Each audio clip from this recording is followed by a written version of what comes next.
Baby saw a bear. Cub locked in a veterinary clinic cage. What he did next. Cured hearts. The rain started that Tuesday morning, not the kind that pounds against windows demanding attention, but the gentle sort that whispers secrets to anyone willing to listen.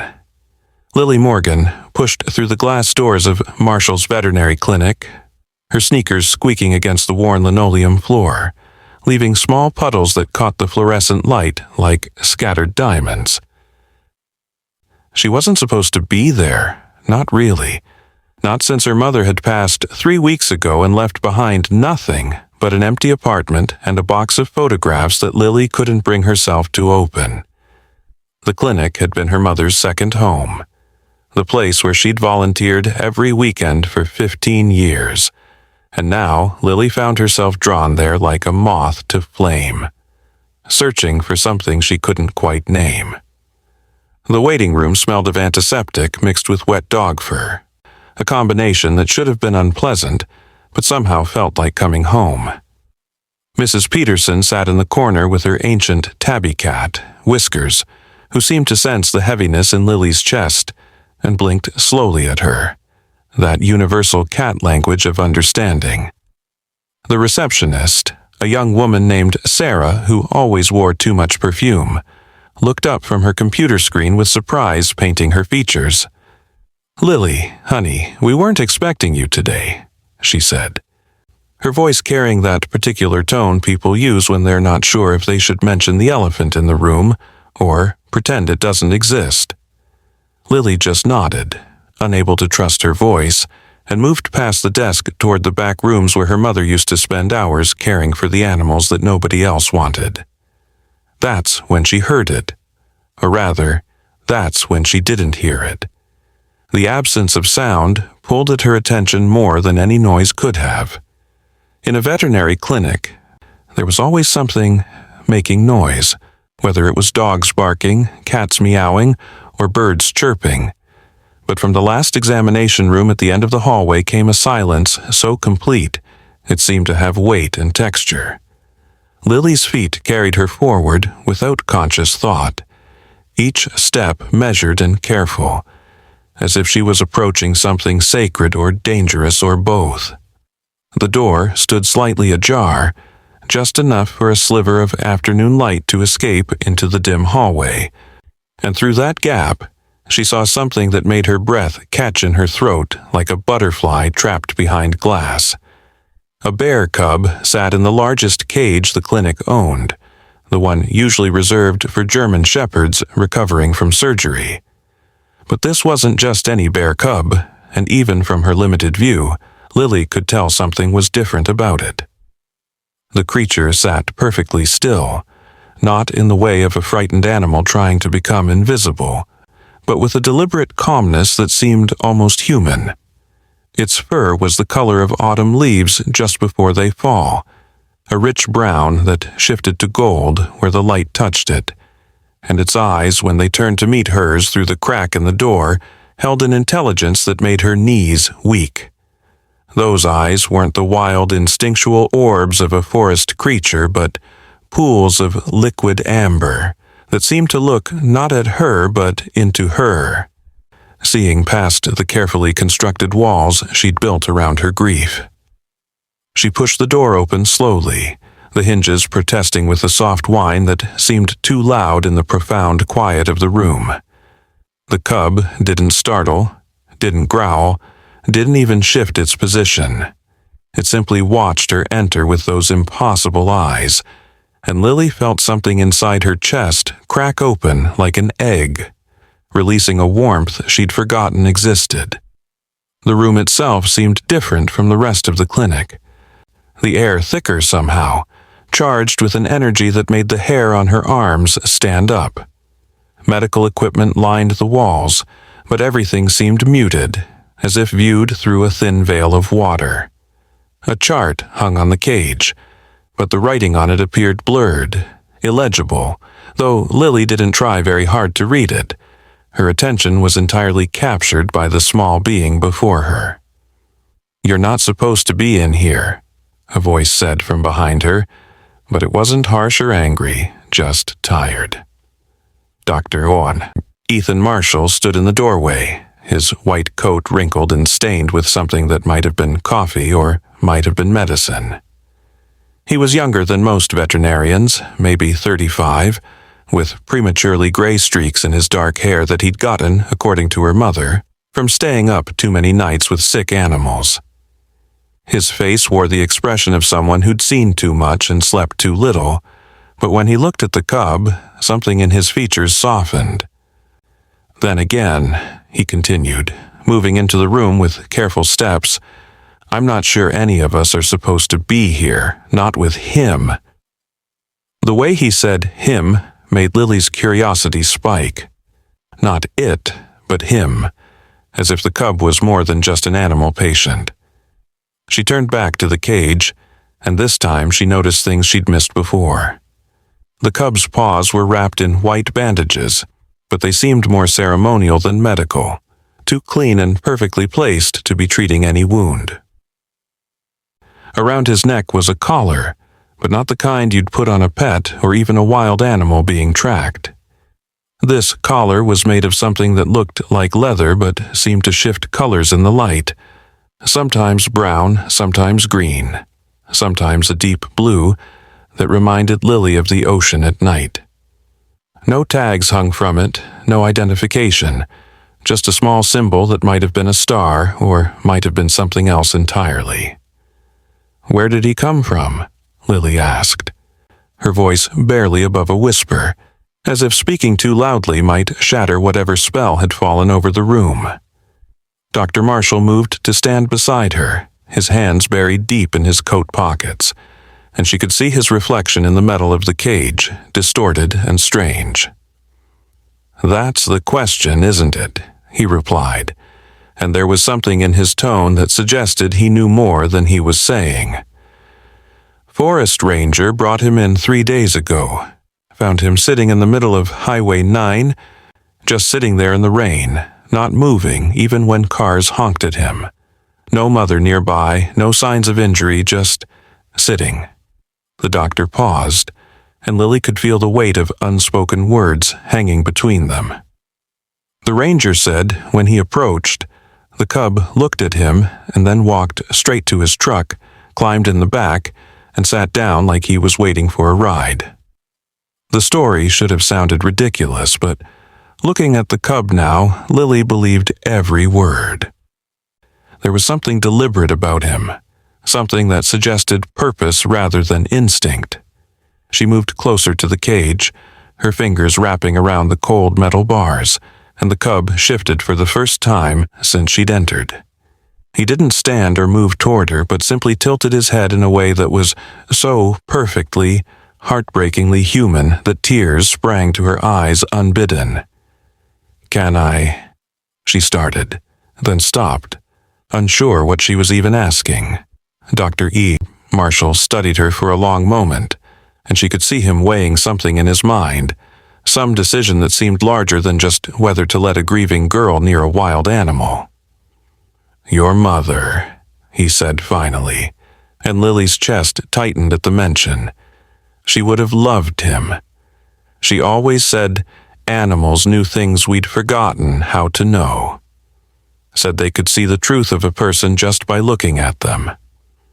He pulled a key from his pocket, not rushed, not hesitant, but with the movement of someone who'd already made peace with whatever was about to happen. "I'm not supposed to do this. Hell, I'm not even supposed to have him here. Fish and Wildlife are coming tomorrow to take him to a rehabilitation center upstate."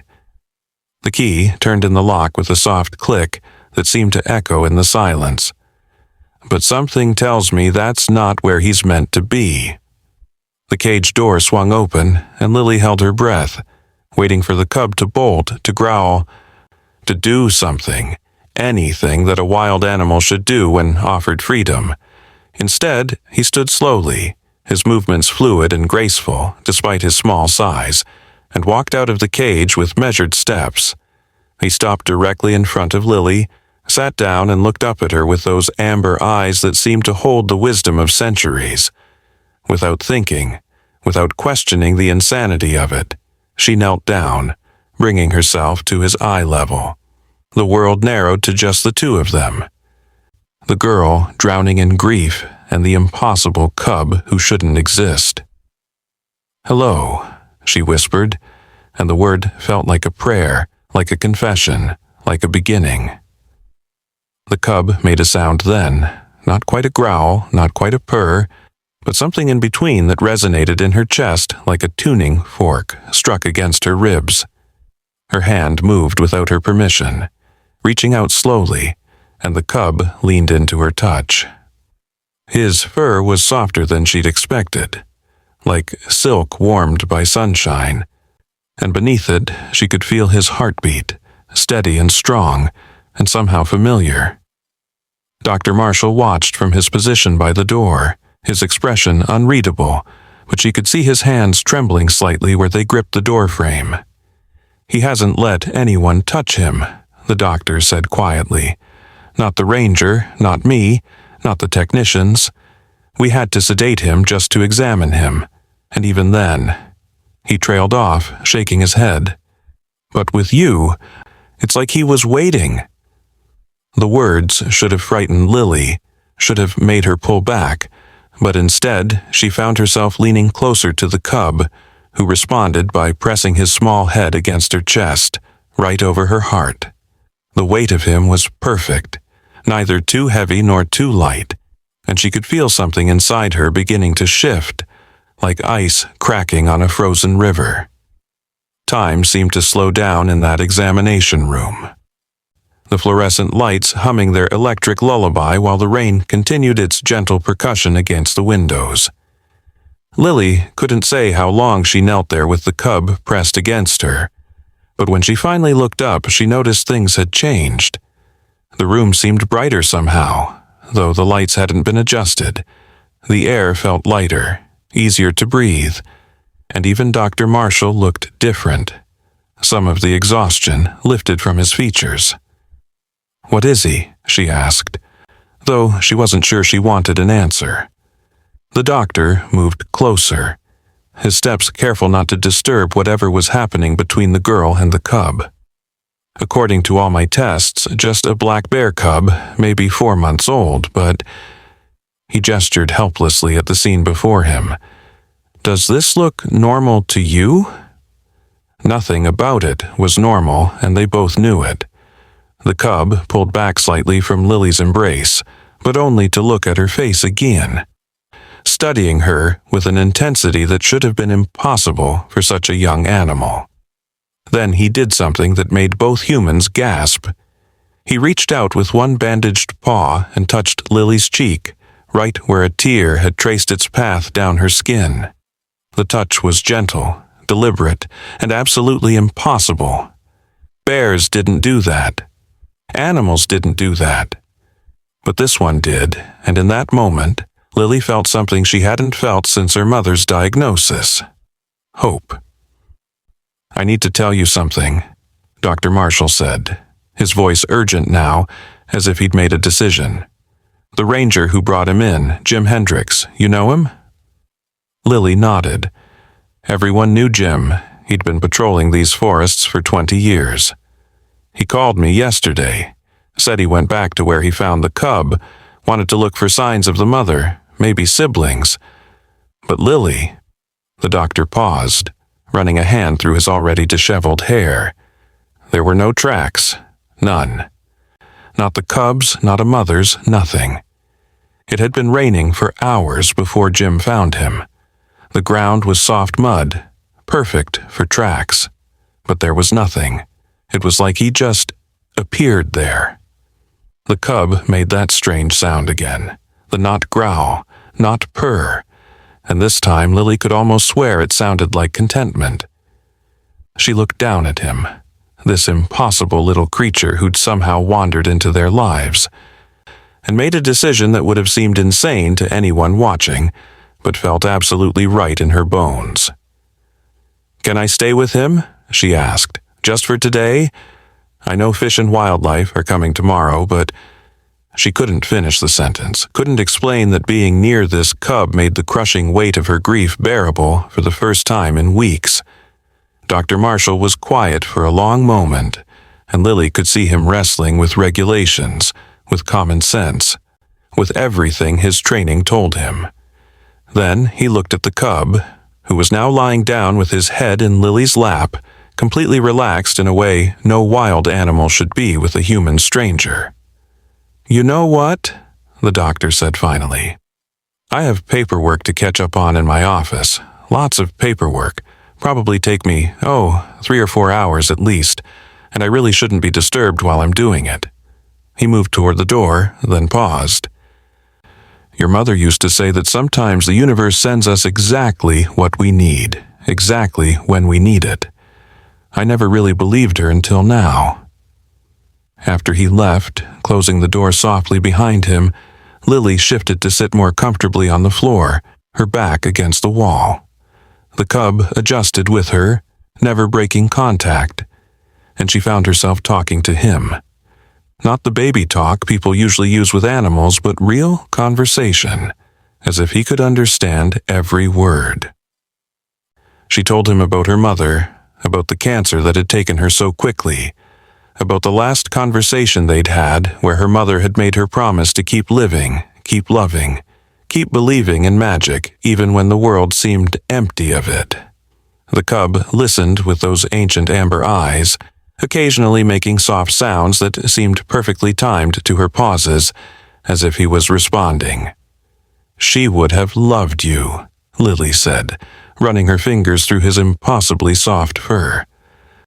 She always said bears were special, that they knew how to hibernate not just through winter but through sorrow, and they always knew when it was time to wake up again. The cub lifted his head at this, looking at her with such intensity that she felt exposed, seen in a way that was both terrifying and comforting. Then he did something else impossible. He stood up, walked to the corner of the room where a small cabinet stood, and pawed at it gently. Inside, when Lily opened it, was a stack of her mother's volunteer notebooks, things she'd left here over the years, filled with observations about the animals she'd helped care for.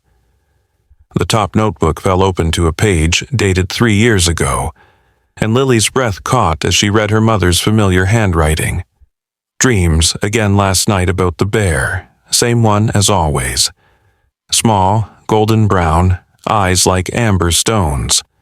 In the dream, it comes when someone needs it most, stays just long enough to remind them that magic is real, that love transcends death, that nothing is ever truly lost, just transformed. Lily's hands shook as she held the notebook, looking between the words and the cub who sat watching her with perfect stillness. "She dreamed about you," she whispered. "How is that possible?" The afternoon wore on, the rain outside growing heavier, drumming against the windows in a rhythm that was almost hypnotic. Other staff members occasionally passed by the door, and Lily could hear their footsteps pause, probably wondering what she was doing in there, but no one entered. It was as if the room had become a bubble outside of normal time and space, a pocket universe where impossible things could happen. The cub seemed to grow more comfortable as the hours passed, eventually sprawling across Lily's lap in a way that should have been too heavy, but somehow wasn't. His breathing was deep and even, and she found her own breath synchronizing with his, a peaceful rhythm that made her eyelids heavy. She must have dozed off, because suddenly she was somewhere else, though she couldn't say where. It wasn't quite a dream and wasn't quite reality, but something in between. She stood in a forest, but not like any forest she'd ever seen. The trees were impossibly tall, their trunks so wide it would take dozens of people holding hands to circle them. Light filtered through the canopy in streams of gold and green, and the air smelled of pine and something else, something sweet and ancient. The cub was there, but he looked different, bigger, older, and his eyes held even more of that impossible wisdom. He walked beside her through the forest, and she understood without words being spoken that he was showing her something important. They came to a clearing where other animals had gathered, deer, rabbits, birds of every color. Even a wolf that should have sent the smaller creatures scattering, but didn't. They all watched as the cub led Lily to the center of the clearing, where a pool of water reflected not the sky above, but something else.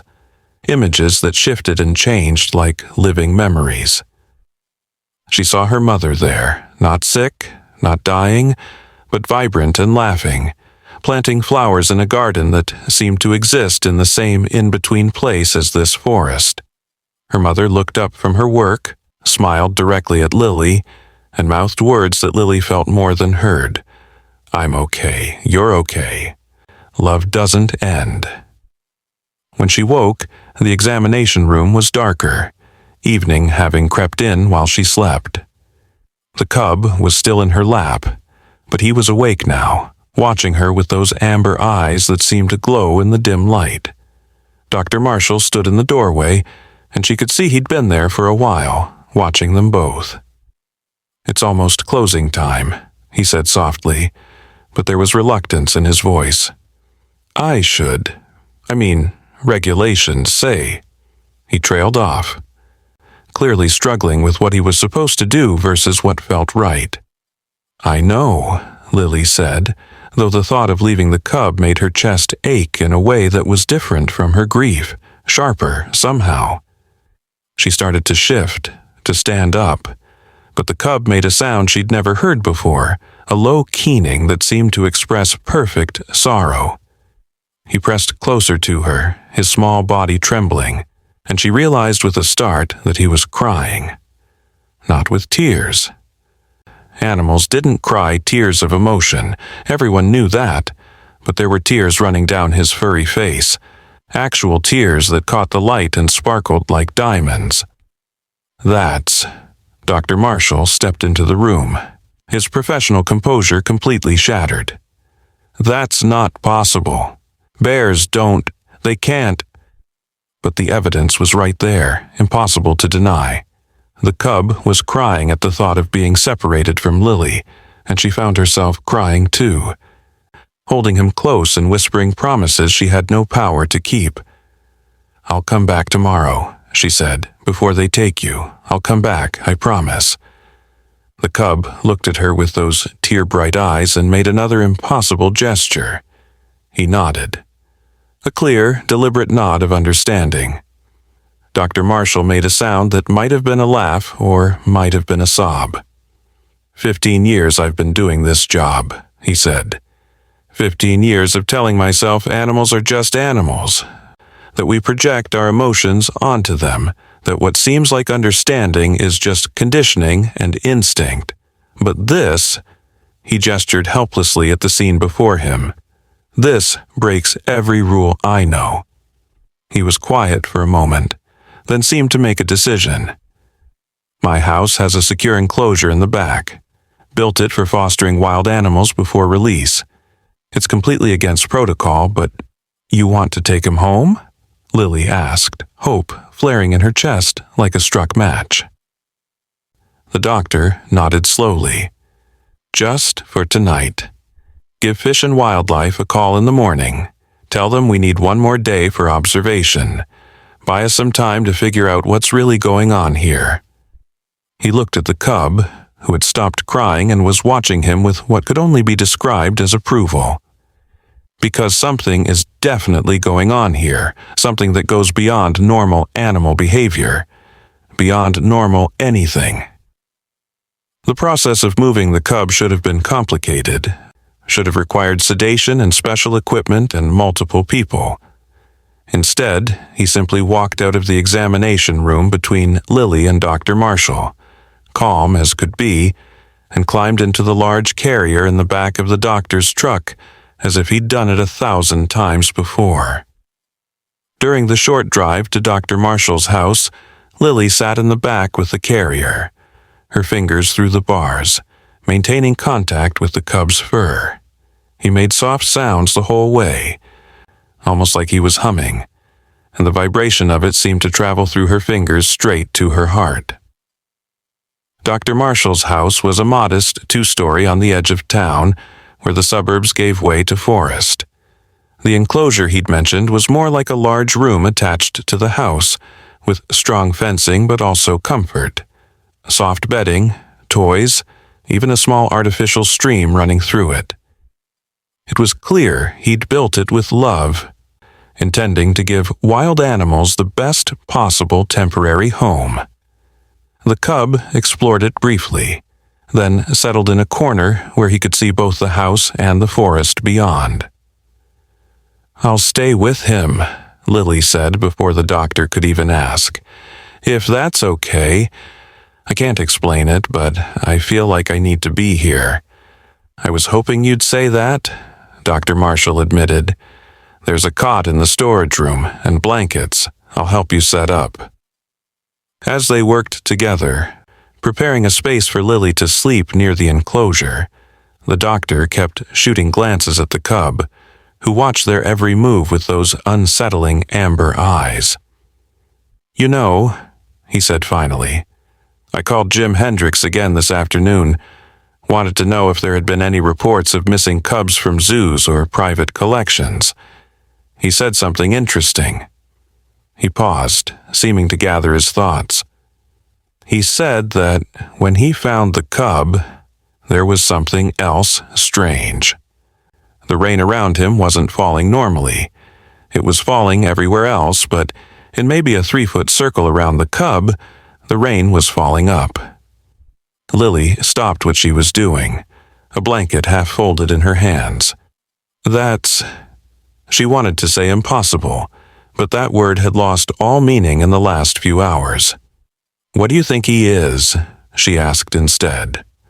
Dr. Marshall was quiet for a long time, looking out at the enclosure where the cub had curled up, his eyes still watching them. "I think," he said slowly, "that sometimes the universe sends us mysteries not to solve, but to experience. Your mother taught me that, actually. She used to say that not everything needs an explanation, that sometimes the not knowing is part of the magic." As night fell properly, Lily settled onto the cot near the enclosure. Dr. Marshall had offered her the guest room, but she couldn't bear to be that far from the cub. She could see him through the fencing, a small shape in the darkness. But his eyes caught whatever light was available and seemed to glow. They watched each other, the grieving girl and the impossible cub, and Lily found herself talking again, telling him about her fears, about how lost she felt without her mother, about how she didn't know how to move forward when such a huge part of her life was gone. The cub listened, occasionally making soft sounds, and then something extraordinary happened. The space around him began to shimmer, like heat waves rising from hot asphalt, but the night was cool. The shimmer spread, reaching through the fencing toward Lily, and when it touched her, she gasped. It was warm, not physically but emotionally, spiritually. It felt like her mother's hugs, like safety, like home. Images flashed through her mind, not quite visions, but more than memories. Her mother, healthy and happy, working in this very enclosure with other animals. Her mother and Dr. Marshall discussing the possibility of Lily taking over the volunteer program. Her mother's voice, clear as day. "Love doesn't end with death, sweetheart. It just changes form." "You knew her," Lily whispered to the cub, and it wasn't a question. Somehow, impossibly, this creature had known her mother, had maybe even been sent by her. The cub stood and walked to the edge of the enclosure, pressing against the fencing, and Lily matched him on her side. They stayed like that for hours, not touching but connected, while the night deepened around them. Occasionally, Dr. Marshall would check on them, bringing Lily water or another blanket, but he didn't intrude on whatever was happening between them. As midnight approached, the cub began to change. Not physically, not in any way that could be captured on camera or described in scientific terms, but Lily could see it happening nonetheless. He seemed to grow more translucent, as if he was made of moonlight and shadow rather than flesh and fur. His eyes grew brighter, and she could swear she saw galaxies swirling in their amber depths. "You're not really a bear, are you?" she asked, and he tilted his head in what might have been agreement or might have been something else entirely. The shimmer around him intensified, and suddenly Lily understood, not in words, not in logical thought, but in a deep, bone-level knowing. The cub was exactly what he appeared to be, a bear cub, but he was also more. He was a messenger, a bridge, a temporary miracle sent to remind her that the world was far stranger and more wonderful than most people ever realized. He had come specifically for her, at exactly the moment she needed him most, and his time here was limited. The knowledge should have made her sad, but instead she felt grateful. How many people got to experience something like this? How many people got to touch actual magic? "The ranger will come tomorrow," she said, and the cub made a sound that seemed like agreement, "but not to take you to a rehabilitation center." Again, that sound of agreement. She understood now that Jim Hendricks knew more than he'd said, that maybe he'd seen things like this before, in his 20 years of patrolling the forest. Maybe the woods were full of mysteries, temporary miracles that appeared when they were needed most. The thought was comforting rather than frightening. It meant the world was bigger than she'd imagined, full of more possibility. Dr. Marshall appeared again, this time with a cup of tea for Lily. He sat down beside her, looking at the increasingly translucent cub with wonder rather than fear. "I've been doing some research," he said quietly, "looking through your mother's notebooks, actually. She wrote about dreams, visions, animals that seemed more than animals. She believed, really believed, that there were thin places in the world where different realities touched, where impossible things could slip through." He paused, sipping his own tea. "I used to think it was just her way of coping with all the sadness we see in this job. But now you believe her," Lily finished. The doctor nodded. "How can I not? Look at him. He's literally glowing." And he was. The cub's fur seemed to be made of captured starlight now, beautiful and ethereal. "Your mother would be so happy to know you got to experience this," Dr. Marshall continued. "She always said you had the sight, the ability to see beyond the ordinary. She was so proud of that, even if you didn't believe it yourself." They sat in comfortable silence for a while, watching the magical creature that had wandered into their lives. Then Lily asked something that had been bothering her. "Why did you really bring him here? You could lose your license for this." Dr. Marshall was quiet for a long moment. "Because," he said finally, "I loved your mother. Not romantically, but as a friend, a true friend. She saved me, you know. 5 years ago, when my own mother died, I was ready to give up veterinary medicine altogether. Couldn't see the point in saving animals when I couldn't save the people I loved. Your mother showed me that healing comes in many forms, that sometimes we save others to save ourselves." He looked at the cub, then at Lily. "When I saw you with him today, I saw her legacy living on. How could I interfere with that?" The hours passed like minutes and like years simultaneously. Time seemed to have different rules in the presence of the cub. Lily found herself dozing occasionally, and each time she did, she had the same not-quite dream of the forest, the clearing, the pool of water that showed her mother gardening in that in-between place. Each time, the message was the same. Love doesn't end, it just transforms. As dawn approached, the cub began to move differently, pacing the enclosure with what seemed like purpose rather than restlessness. His glow had intensified to the point where he barely looked solid anymore. "It's time, isn't it?" Lily asked, and the cub stopped pacing to look at her. Those amber eyes, now swirling with entire universes, held such love and compassion that tears flowed freely down her face. But they weren't tears of sorrow this time. They were tears of gratitude, of wonder, of a joy so profound it had to spill out of her somehow. Dr. Marshall had fallen asleep in his chair, but he woke now, instantly alert. "What's happening?" he asked, but then he saw the cub and fell silent. The creature that had been a bear cub, or had worn the shape of one, stood in the center of the enclosure. The shimmer around him had become a visible aura of light, and within that light, Lily could see things that shouldn't exist.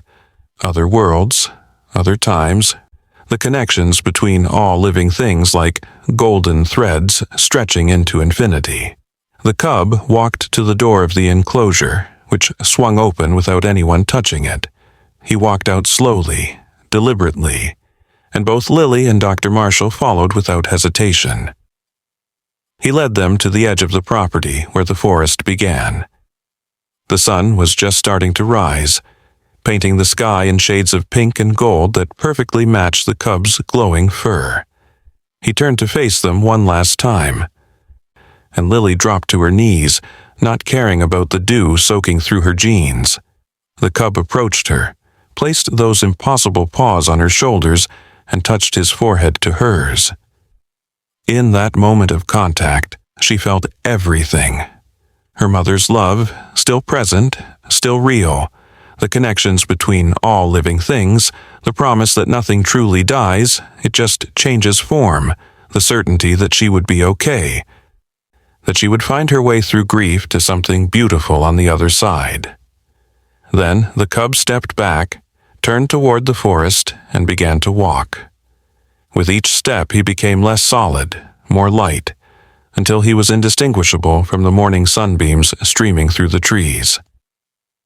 His last look back showed those amber eyes one more time, full of promise, full of love, and then he was gone.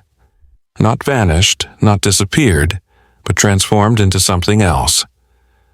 Something that would always be there in the spaces between heartbeats, in the moments between breaths, in the thin places where magic touched the ordinary world. Lily and Dr. Marshall stood there for a long time, watching the forest, neither wanting to break the spell by speaking. Finally, a truck pulled into the driveway, and they turned to see Jim Hendricks climbing out. The forest ranger looked at their faces, at the empty enclosure, at the way the morning light seemed especially golden around them, and nodded knowingly. "He's gone then," he said, and it wasn't a question. "Back to wherever they come from when they're done with their work." He walked over to them, his weathered face kind. Seen it 3 times now in 20 years. Always different animals. Always when someone needs them most. The forest sends them out, and the forest takes them back. "You knew," Lily said, finding her voice. "You knew what he was." Jim nodded. Suspected, anyway. The note tracks, the rain falling up, the way he looked at me like he knew exactly where he needed to go. I've learned not to question these things, just to help them along when I can. He looked at Lily with gentle eyes. "Your mother knew too. We talked about it once, the mysteries in the woods. She said she was saving up all her belief for when you would need it most. Guess she was right." Dr. Marshall invited them both in for breakfast, and they sat around his kitchen table, eating eggs and toast and trying to process what they'd experienced. "What do we tell people?" the doctor asked. "Fish and Wildlife will want to know what happened to the cub." Jim smiled. "I'll handle that. Escaped during the night, returned to the wild. No danger to the public. Happens more often than you'd think. They'll grumble about the paperwork, but they won't investigate too hard. Most of them have seen enough to know when not to ask questions." As Lily finally prepared to leave, Dr. Marshall stopped her at the door. "Your mother's volunteer position," he said. "It's yours if you want it. The animals, they respond to you the same way they did to her. You have the gift." Lily thought about the cub, about the impossible magic she'd witnessed, about her mother's belief that healing came in many forms. "Yes," she said simply, "I'll take it." As she walked home, the morning sun warm on her face, she felt different. Not healed exactly, grief didn't work that way, but changed. The weight in her chest had transformed into something bearable, something that might even eventually become beautiful. When she got back to her apartment, she finally opened the box of photographs her mother had left. On top was a picture she'd never seen before. Her mother, much younger, standing at the edge of a forest with a small bear cub at her feet. On the back, in her mother's handwriting, "First miracle, 1995. They come when we need them most."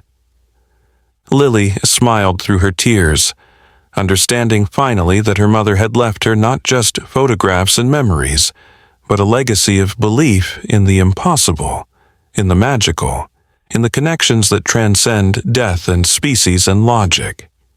She placed the photograph on her dresser, where the morning light could catch it, and made a promise to herself and to her mother's memory.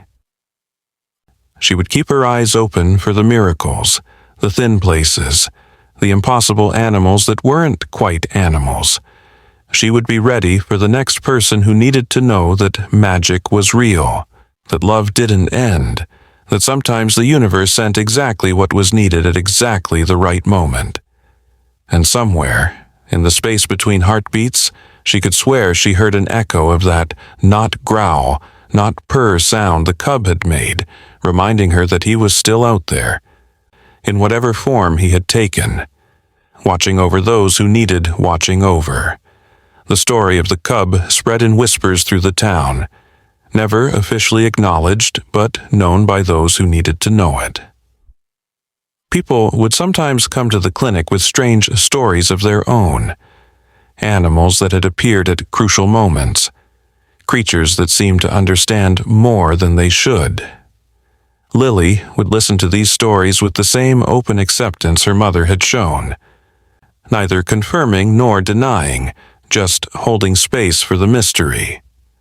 And sometimes, on nights when the moon was full and the air was thick with possibility, she would walk to the edge of the forest and stand where the cub had disappeared, feeling the thin place between worlds, knowing that magic was always there for those who remembered how to see it. 2 chapters of Part 1 completed. Weeks passed after the cub's departure, and life at the veterinary clinic settled into a new rhythm. Lily took over her mother's volunteer position, arriving every morning with the first light, staying until the last animal was settled for the night. The other volunteers and staff noticed something different about her, a quality that made even the most frightened animals calm in her presence. Dr. Marshall said nothing about their shared experience, but sometimes she would catch him watching her with the same wonder he'd shown that night, as if she herself had become part of the mystery. It was on a particularly ordinary Thursday that things began to shift again. Lily was cleaning the recovery cages when she noticed something odd. In the same cage where the cub had been kept, there was a single golden brown hair caught in the wire mesh. She knew the cage had been thoroughly cleaned multiple times since then, knew it was impossible for any trace of the cub to remain. Yet, there it was, catching the light like a tiny flame.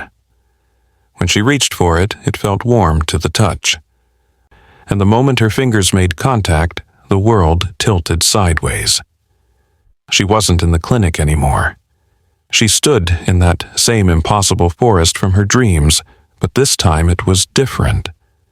The trees were speaking, not in words, but in feelings, in images, in knowledge that bypassed her conscious mind and settled directly into her bones. They showed her others like herself, people throughout time who had encountered the impossible animals, the temporary miracles, the bridges between worlds. She saw a child in ancient Egypt with a golden cat that walked through walls, a farmer in medieval England whose ox spoke 3 words that saved his village from plague, a woman in Japan whose crane companion folded itself into paper and back again, teaching her the secret language of origami souls. "You're part of a lineage now," a voice said, and Lily turned to find Jim Hendricks standing beside her, except it wasn't quite him. This version of Jim was younger and older simultaneously, his eyes holding depths that the regular Jim kept carefully hidden. "We all are, those of us who've seen them, helped them, been changed by them. The forest doesn't forget its witnesses." He gestured to the trees around them, and Lily realized each one represented a person who had encountered these miraculous beings. Her mother was there, a beautiful oak with leaves that whispered lullabies. "But you're different," Jim continued. "You didn't just witness, you connected. The cub chose you for something more." Before Lily could ask what he meant, the forest dissolved, and she was back in the clinic, the golden hair still between her fingers. But now it was changing, transforming into something else. It became liquid light, flowing up her arm and into her chest, settling near her heart with a sensation like coming home. She gasped, stumbling backward, and Dr. Marshall was suddenly there, steadying her. "What just happened?" he asked. But she could see in his eyes that he already knew this was connected to their cub, to the larger mystery they'd touched. "I think," Lily said slowly, "I think I just inherited something. Or maybe accepted something that was always waiting for me." She could feel it now, the warmth in her chest, like carrying a piece of the cub's impossible light inside her. It didn't hurt, didn't feel foreign. It felt like the missing piece of a puzzle she hadn't known was incomplete. Dr. Xiao Marshall helped her to a chair, his doctor instincts kicking in, checking her pulse, her pupils, all the physical markers of health. "Everything seems normal," he said, but they both knew normal had lost all meaning. That night, Lily dreamed more vividly than ever before. She was in the examination room, but it was also the forest, both places existing simultaneously. The cub was there, but now she could see what he really was, not just a bear, but a creature of pure connection, a living bridge between the world of logic and the world of wonder. He spoke to her without words, explaining that she had been chosen as a guardian, someone who would help others find their own bridges when they needed them most. The warmth in her chest pulsed with each revelation, confirming what she was learning. She woke to find her room filled with a soft golden light emanating from her own skin. It faded as she became fully conscious, but the knowledge remained. She was different now, changed in a fundamental way. When she arrived at the clinic that morning, the animals knew it immediately. Dogs that had been anxious became calm in her presence. Cats that had been hiding came out to greet her, and a parakeet that hadn't sung since its owner died began trilling a melody that sounded almost like her mother's favorite song. Dr. Marshall watched all of this with a mixture of awe and concern. "We need to talk about what's happening to you," he said during their lunch break. They sat in his office, the door closed against interruptions, and Lily told him about the hair, the forest vision, the dream, the light. He listened without skepticism, past the point of doubting the impossible. "Your mother mentioned something once," he said when she finished. "She said there were people in her family, going back generations, who had the sight. She thought it had skipped her, but she always believed you had it." "The sight," Lily repeated, thinking of all the times her mother had said she was special, that she could see things others couldn't. She'd always dismissed it as a mother's bias, but now, what if it's not just sight, she asked. What if it's more like a responsibility, a role? Dr. Marshall leaned back in his chair, considering. Like a lighthouse keeper, but for mysteries, he suggested, and the metaphor felt surprisingly accurate. She was meant to help guide these impossible creatures when they appeared. and perhaps more importantly, help the humans who encountered them understand that they'd touched something sacred. Over the following days, Lily began to notice things she'd never seen before. Thin places, Jim had called them. Spots where reality was more flexible. There was one in the park where she walked. A bench that sometimes had too many shadows. There was another at the grocery store, an aisle that occasionally stretched longer than it should. And there were people, ordinary people going about their lives, who carried a faint shimmer around them, almost invisible unless you knew how to look. These were the ones who had encountered the mysteries, been touched by the impossible, and carried a piece of that magic with them always. She started keeping a journal, like her mother had, documenting what she saw and felt. The warmth in her chest had become a constant companion, pulsing stronger when she was near one of the thin places or the shimmer-touched people. It was 3 weeks after the cub's departure when the warmth suddenly flared so hot she gasped, dropping the medication she'd been preparing. Dr. Marshall looked up from his computer, saw her expression, and stood immediately. "What is it?" he asked, but before she could answer they both heard it. A sound like thunder, but wrong, coming from inside the building rather than outside. They ran toward the sound, finding its source in the surgery prep room. There, in the middle of the sterile white floor, was a hole. Not a hole in the floor, but a hole in space itself. A circular opening through which they could see not the foundation of the building, but somewhere else entirely. Through the hole, a forest was visible, but not any forest from around their town. The trees were wrong, too tall, too twisted, their bark the color of midnight. And something was coming through the hole, struggling to fit through the opening that was clearly too small for it. It was another cub, but not a bear this time. It looked like a wolf pup, but its fur was silver white, almost metallic, and its eyes were the blue of deep winter ice. It was injured, bleeding from multiple wounds, and the moment it tumbled through the hole onto their floor, the opening snapped shut with a sound like breaking glass. The pup tried to stand, failed, and let out a whimper that was heartbreaking in its very wrongness, like hearing a violin played backward. Lily dropped to her knees beside it, her hands moving without thought to assess its injuries. "These aren't animal wounds," Dr. Marshall said, examining the pup alongside her. "These look almost like burns, but not from fire, something else." The pup's eyes fixed on Lily, and she saw in them the same impossible depth she'd seen in the bear cub's amber gaze. But where the bear had radiated peace and healing, this creature radiated fear and urgency. It was running from something.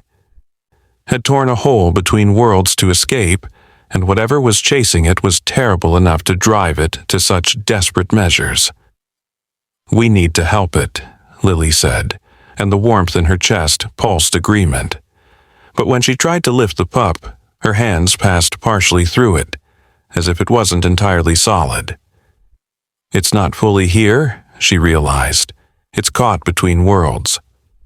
Dr. Marshall reached for the pup too, but his hands passed through it completely. Only Lily could touch it at all.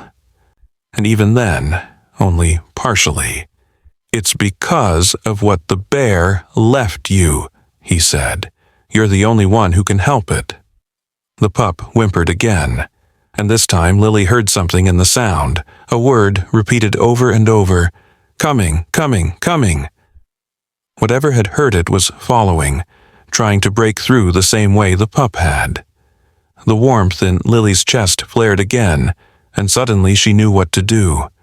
Not in any logical way, but the same bone-deep knowing she'd experienced with the bear. She placed her hands on the pup, the parts of it she could touch, and closed her eyes, reaching for that warm light inside her. The light responded immediately, flowing from her chest, down her arms, and into the wounded creature. Where it touched, the pup became more solid, more real, more present in this world. Its wounds began to close, not healing exactly but sealing, as if the light was reinforcing its existence here. The pup's eyes widened, and it made a sound that might have been gratitude or might have been warning. The air in the room grew cold, frost forming on the windows despite the warm afternoon outside. "Something's trying to break through," Dr. Marshall said, backing toward the door.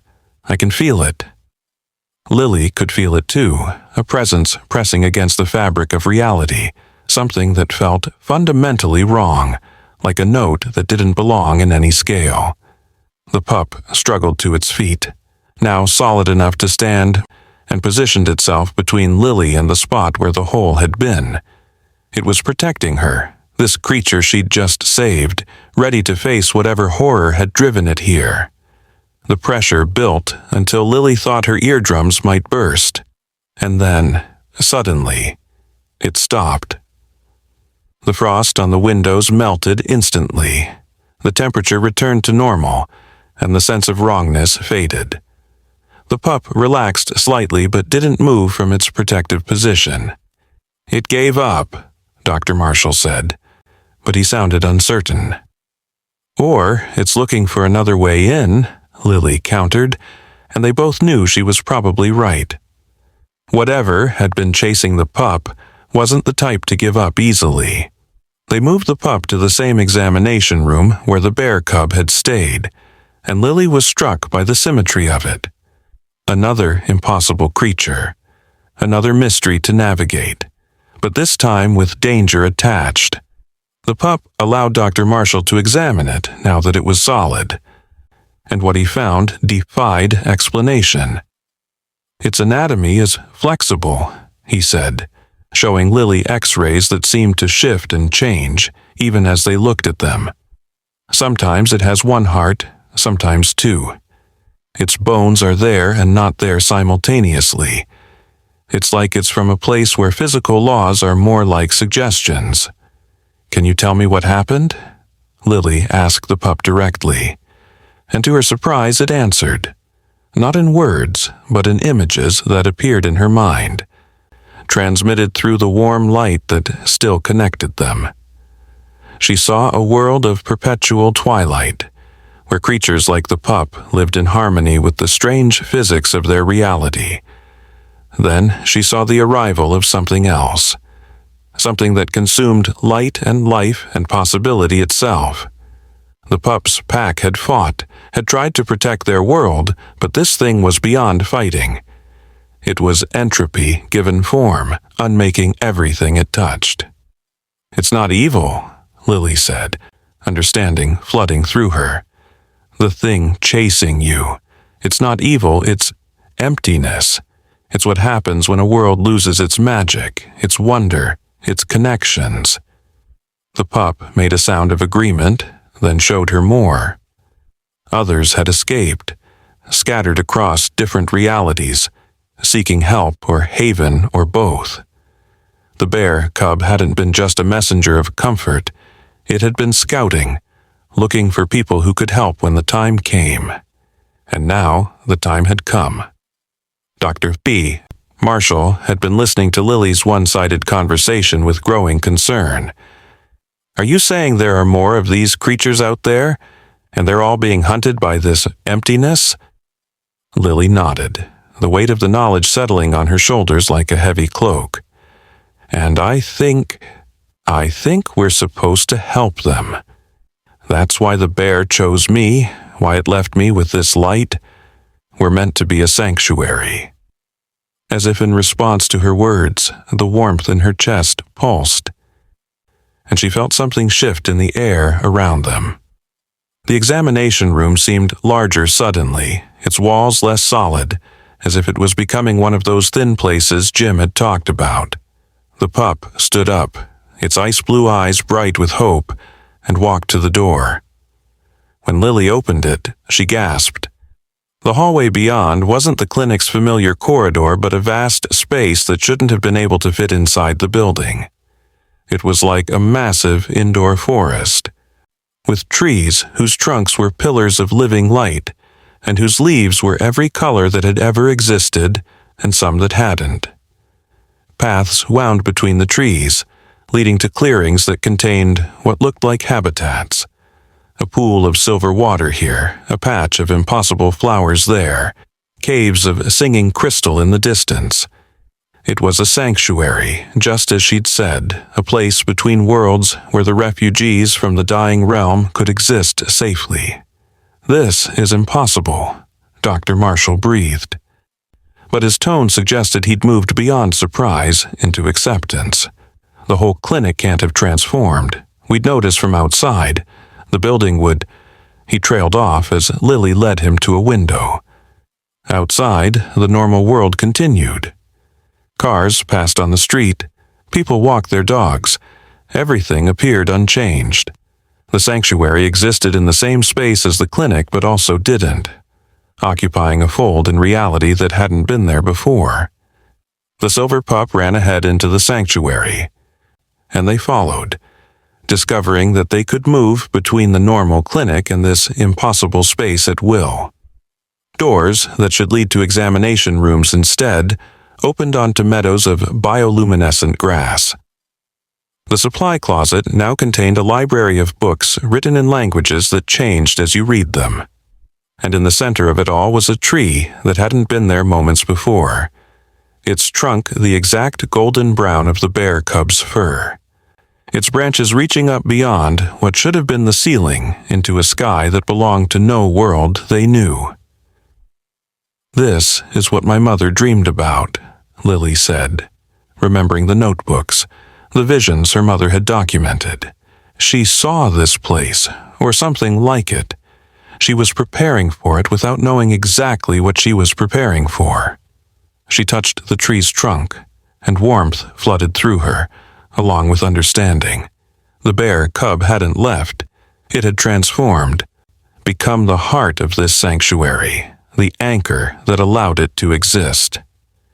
Every person who had ever been touched by these impossible creatures had contributed something to its creation, their belief and wonder feeding its reality. Over the next hours, which felt like days in the sanctuary's fluid time, more creatures began to arrive. Not through dramatic holes in reality, but simply appearing on the paths as if they'd always been walking toward this place. A bird made of living flame that spoke in colors. A cat that existed in 7 dimensions simultaneously.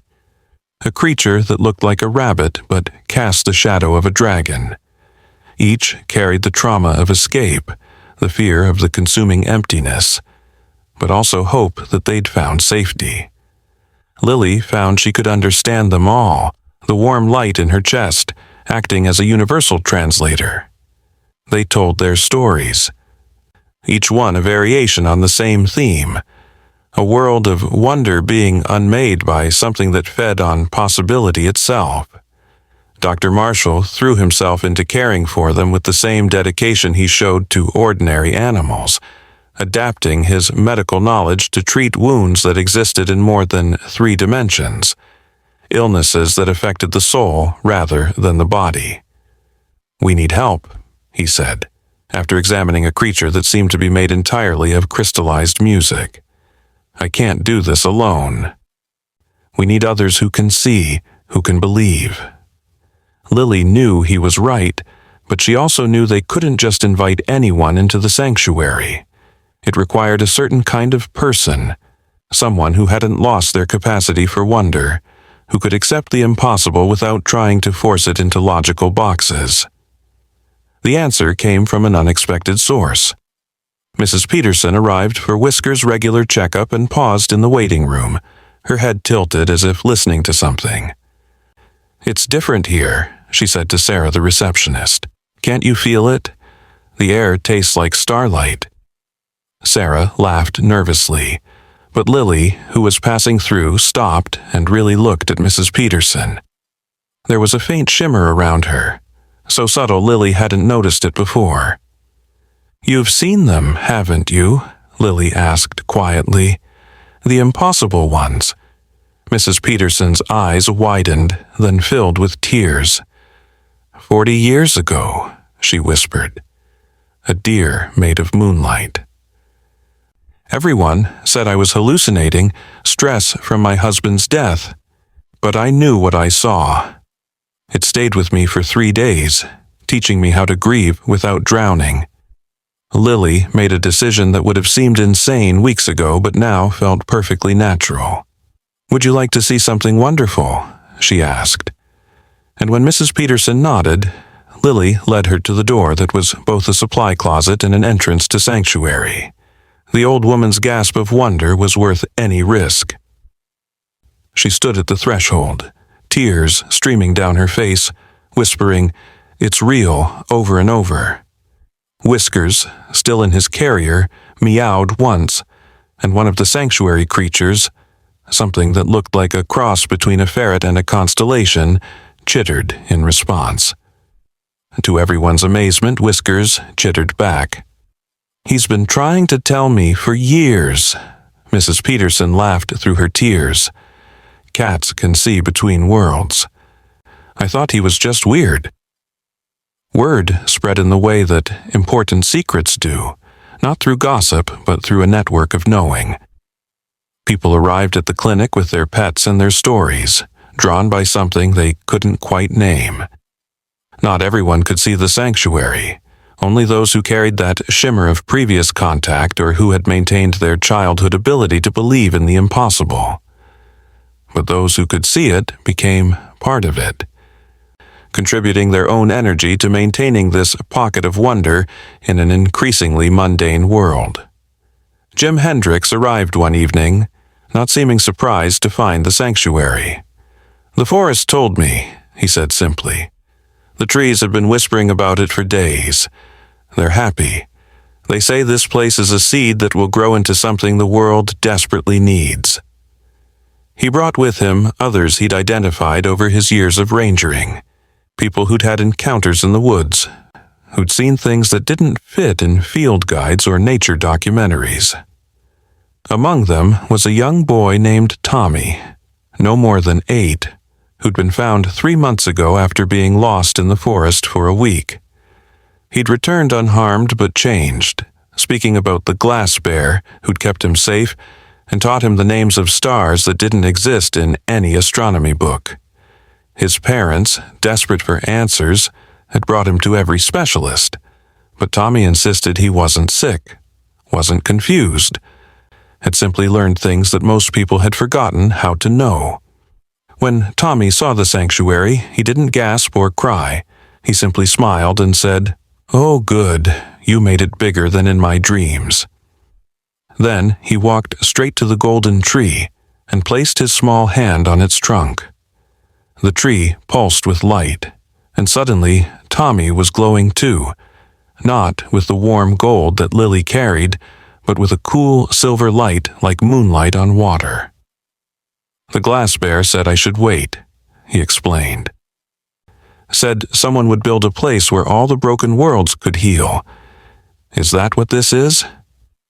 Lily knelt beside him, recognizing in this child something profound. He wasn't just touched by the mysteries. He was meant to be part of the solution. "Yes," she said, "this is where they come to heal. But I think it's more than that. I think it's where we learn to heal the thing that's hunting them." Tommy nodded solemnly. "The nothing," he said.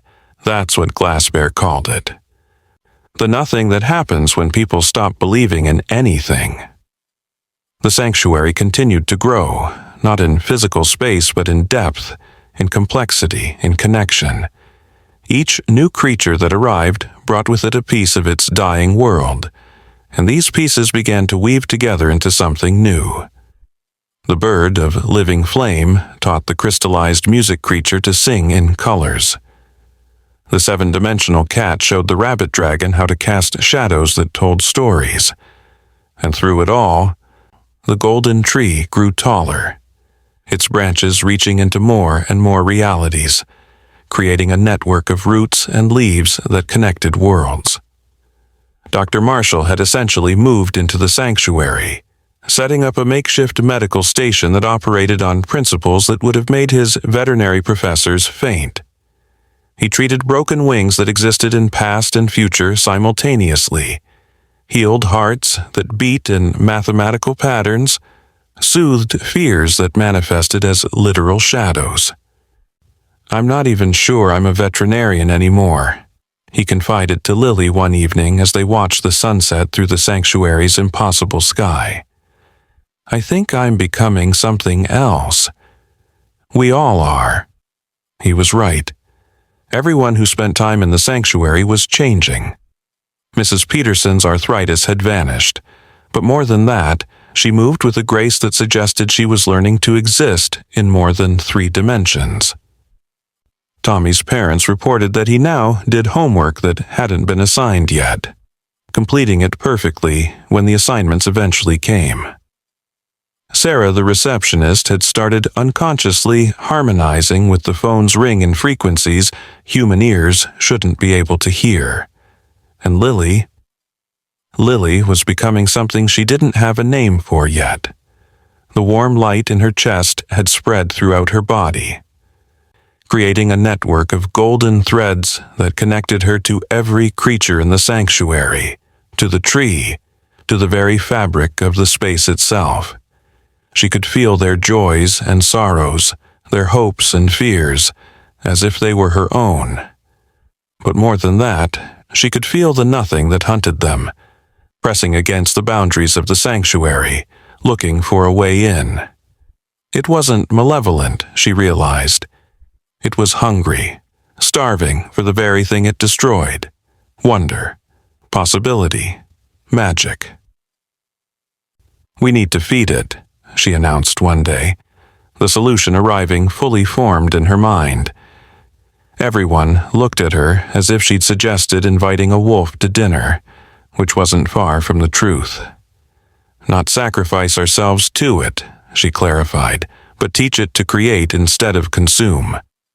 The nothing exists because somewhere, somewhen, a world gave up on magic entirely. It became so practical, so logical, so disenchanted that it collapsed into antimatter for wonder. But antimatter and matter can coexist if they're properly contained." The silver pup, who had become her constant companion, made a sound that might have been skeptical or might have been hopeful. It showed her images from its world before the nothing came, a realm where physics was poetry, where mathematics was music, where every breath was an act of creation. "That's what we need to rebuild," Lily said. "Not just save these creatures, but recreate what was lost. Make new worlds of wonder to balance out the nothing." It was Tommy who suggested the solution. "Stories," he said simply. "Glass Bear told me stories are baby universes. If we tell enough stories, believe them hard enough, they become real somewhere." At first, it sounded like childhood fantasy, but the more they considered it, the more sense it made. The sanctuary itself was essentially a story they were all telling together, a collective narrative made manifest through belief and need. So they began the project that would define the sanctuary's true purpose. Each creature shared the stories of their world, and the humans helped weave them into new narratives. Not recreations of what was lost, but evolutions, combinations, possibilities. Mrs. Peterson dictated tales to the bird of flame, who wrote them in the air with burning letters that became star constellations in distant skies. Tommy and the 7-dimensional cat collaborated on stories that existed in multiple realities simultaneously, each version slightly different, but all equally true. Dr. Marshall, surprising everyone including himself, revealed a gift for epic poetry, creating vast sagas about the medical adventures of treating impossible creatures. His verses somehow contained actual healing properties. When recited over wounds, they closed. When sung to frightened creatures, they calmed. Sarah turned out to have a talent for creating musical stories, songs that painted pictures in the air, literally, the notes becoming visible brushstrokes that illustrated the tales being told. And Lily found her role as the editor of reality, the one who could take all these disparate stories and weave them into something coherent enough to become real. The golden light that flowed through her acted like a loom, taking the threads of narrative and possibility and creating from them actual worlds. They were small at first, pocket universes no bigger than snow globes, but they were complete, self-sustaining, and most importantly, full of the wonder that the nothing craved. The first time they offered one of these story worlds to the nothing, everyone held their breath. Lily stood at the boundary of the sanctuary, holding a sphere of crystallized narrative that contained an entire civilization of musical mathematics, beings who calculated in harmony and solved equations through symphony. She could feel the nothing's hunger, its desperate need to consume, but also, underneath that, a deeper longing to be part of something instead of apart from everything. "This is for you," she said to the pressing darkness. "Not to destroy, but to explore, to be part of the story instead of ending it." For a moment, nothing happened. Then, slowly, carefully, like a starving person afraid the food might disappear, the nothing extended a tendril of unbeing toward the offered world. But instead of consuming it, it entered it, became part of its narrative. The sphere grew brighter, and through its crystalline surface they could see the nothing taking form within the story, becoming a character in the tale rather than its conclusion. The change was immediate and profound. The pressure against the sanctuary's boundaries eased. The creatures who'd been in hiding began to emerge, sensing that the hunter had become something else. And from the story world came a sound they'd never heard before, the nothing, singing. It was a strange song, notes that shouldn't exist harmonizing with silence itself, but it was undeniably joyful. The nothing had discovered it could create instead of destroy, be part of the magic instead of its antithesis. What followed was a renaissance of story-making. Every day, new worlds were born from the collaboration between human imagination and impossible creatures. The sanctuary became not just a refuge, but a factory of wonder, producing universe after universe of possibility. Some were successful, thriving and growing. Others collapsed quickly, their narratives not strong enough to sustain themselves. But each attempt taught them something, refined their process, strengthened their ability to create. The nothing, no longer quite nothing, became their strangest ally. It would test each new world, not to destroy but to find flaws in the narrative that needed strengthening. It had become a cosmic editor, using its intimate knowledge of unmaking to help make things that couldn't be unmade. Sometimes it would even contribute to the stories, adding plot twists that no one else could have imagined, creating conflicts that led to even more interesting resolutions. Months passed, or maybe years. Time had become negotiable in the sanctuary. The clinic still operated in the normal world, treating regular animals with regular medicine. But everyone who worked there carried a piece of the sanctuary with them, a spark of possibility that affected everything they touched. Pets brought in for routine checkups would leave with a subtle shimmer in their fur. Surgical procedures had impossibly high success rates. Even the building itself seemed healthier, its old walls stronger, its spaces somehow larger than they should be. Lily had become something beyond human, but not separate from humanity. She could exist in multiple realities simultaneously, checking on the story worlds they'd created, helping new refugees from collapsing realities, teaching others to weave narratives into existence. The golden tree had grown so vast, its branches touched every world they'd made and many they hadn't, creating a network of connected possibilities that strengthened all of reality against the kind of collapse that had created the nothing. One evening, as she stood beneath the tree with the silver pup at her side, she felt a familiar presence. The air shimmered, and there was the bear cub, but also not. It was the tree and the sanctuary, and the first story she'd ever believed in all at once.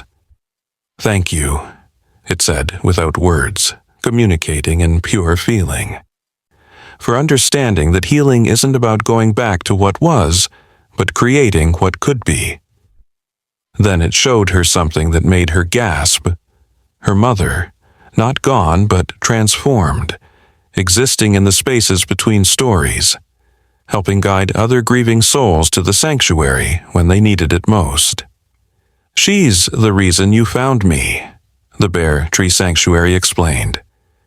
"She's been preparing this place since before she died, knowing you would need purpose in your grief, knowing the worlds would need someone who understood that loss and creation were two sides of the same truth."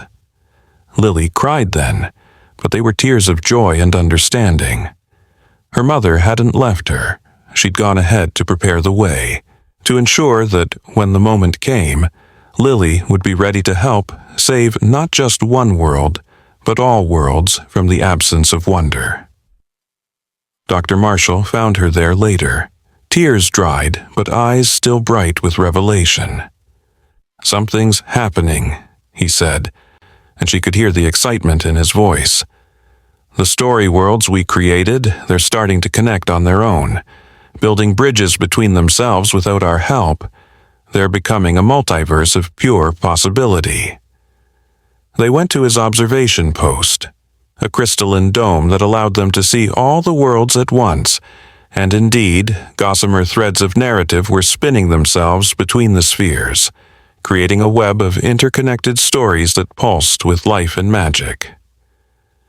"It's beautiful," Lily breathed, watching as characters from one world visited another, as plots intertwined across dimensional boundaries, as the stories began telling themselves. "It's what was meant to happen," Tommy said, appearing beside them as he often did, without warning but always at the right moment. "Glass Bear showed me. This is how new universes are really born. Not from big bangs but from big stories. Tales so powerful they break free from their tellers and become their own truth." The nothing, now more properly called the something else, had woven itself throughout the narrative web, no longer a destroyer but a guardian of possibility. It had learned to hunger for creation instead of destruction, to feed on the joy of new stories rather than the ending of old ones. Sometimes Lily would find it in the quiet corners of the sanctuary, carefully tending to young story worlds that weren't quite strong enough to survive on their own, nurturing them with the same intensity it had once used to unmake realities. As the sanctuary's influence grew, so did its visibility in the normal world. People began to notice that the veterinary clinic was special, though they couldn't quite say why. Animals brought there seemed to leave with more than just health. They carried with them a spark of something indefinable. Children would press their faces against the windows, claiming they could see forests inside that adults insisted weren't there. Artists began gathering in the parking lot, saying the place inspired them in ways they couldn't explain. The local news did a feature on the clinic's unusual success rate, trying to find a logical explanation for what they called the Marshall miracle. Dr. Marshall, with a completely straight face, attributed it to innovative treatment methods and a dedicated staff, while behind him, a creature made of living wind chimes provided backup music that the news crew somehow didn't question. The footage, when it aired, showed glimpses of impossible things that viewers either dismissed as technical glitches or treasured as proof that magic still existed. 1 year after the sanctuary's creation, or perhaps 10 years or perhaps yesterday, time had become more of a suggestion than a rule. Lily stood at the entrance to the clinic and marveled at what they'd built. The building existed in 17 dimensions now, though only 3 were visible to most people. The sanctuary had grown to encompass not just space, but time, allowing creatures from past and future to find refuge in the eternal present they'd created. She thought about her mother, about the grief that had brought her here that rainy day when she'd first seen the bear cub. The pain was still there, would always be there, but it had transformed into something else, something that connected her to every grieving soul who found their way to the sanctuary. Loss, she'd learned, was just another word for love with nowhere to go, and the sanctuary gave that love infinite places to flow. The silver pup, now grown into something that was sometimes a wolf, sometimes a constellation, sometimes a song in the key of moonlight pressed against her side. Through their connection, she felt its gratitude, its joy at finding not just safety, but purpose. All the rescued creatures had found purposes, becoming teachers and healers and storytellers in their own right.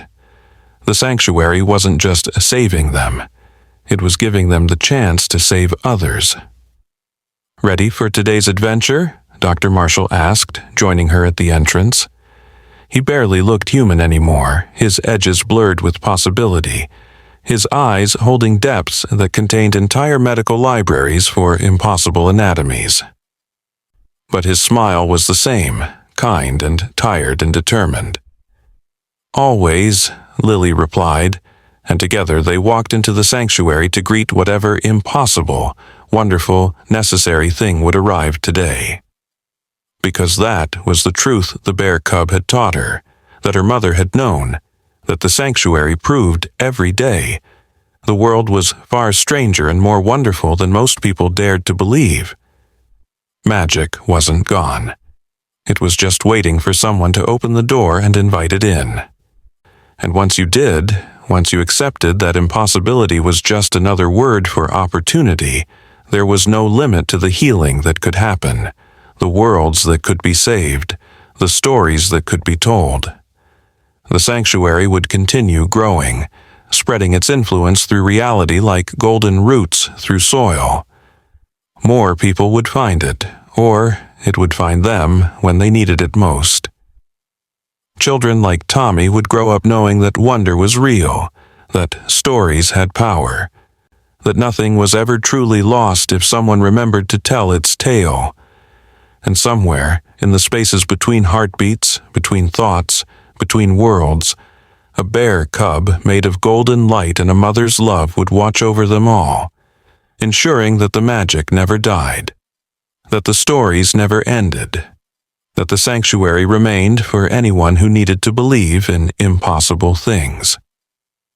As the sun set over the clinic, painting the sky in shades of possibility, Lily heard it again, that not growl, not purr that the bear had made, but now she understood it was the sound of the universe itself, humming with contentment, with purpose, with the absolute certainty that as long as there were those willing to believe, to create, to transform sorrow into wonder, everything would be all right. Not perfect, not without pain, but all right in the way that really mattered, the way that meant the story would continue, always continue, world without end.